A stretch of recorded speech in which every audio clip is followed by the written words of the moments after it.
Bro என்னை மன்னிச்சிடுங்க bro. கொஞ்ச நாள் முன்னாடி நமக்கு ஒரு சண்டே ஆச்சு. அதில் நான் உங்களை அசிங்கமாக பேசிட்டேன். அப்போ எனக்கு இயேசு யாருன்னு தெரியாது, எனக்கு யாருன்னு தெரியும். மன்னிச்சிடுங்க ப்ரோ. எந்த மூஞ்சி வச்சு நீ இப்போ வந்து நிற்கிற? எத்தனை ஜென்மனாலும் நீ பண்ணதை நான் மன்னிக்கவே மாட்டேன். ப்ரோ ப்ரோ என்னை மன்னிச்சிருங்க. அன்னைக்கு நீங்கள் தெருவில் பிரசங்கம் பண்ணும்போது நான் தான் உங்களை கல்லால் அடிச்சிட்டேன். என்னை கொஞ்சம் மன்னிச்சிருங்க. ப்ரோ நீங்கள் தான் அடிச்சிங்கன்னு எனக்கு அன்றைக்கே தெரியும் ப்ரோ. அன்றைக்கே மன்னிச்சிட்டேன் ப்ரோ. உங்கள் மேலே எனக்கு எந்த கோபமும் இல்லை. யோ, நீ திட்டினதே என்னால் மன்னிக்க முடியல.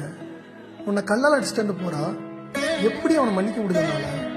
ப்ரோ ஏசப்பா எனக்கு ஒன்று சொல்லி கொடுத்துருக்காரு ப்ரோ. மனுஷனுடைய தப்பிதங்களை நீங்கள் மன்னித்தா உங்கள் பரமபிதாவும் உங்களுக்கு மன்னிப்பார். ஏசப்பா சிலுவையில் அரைஞ்சவங்களே அவர் மன்னிச்சிட்டாரு ப்ரோ. அது கூட இதை கம்பேர் பண்ணும்போது இது ஒன்றும் பெருசு இல்லை ப்ரோ. எனக்கு உங்கள் மேலேயும் அவர் மேலேயும் யார் மேலேயும் எந்த கோபமும் இல்லை ப்ரோ.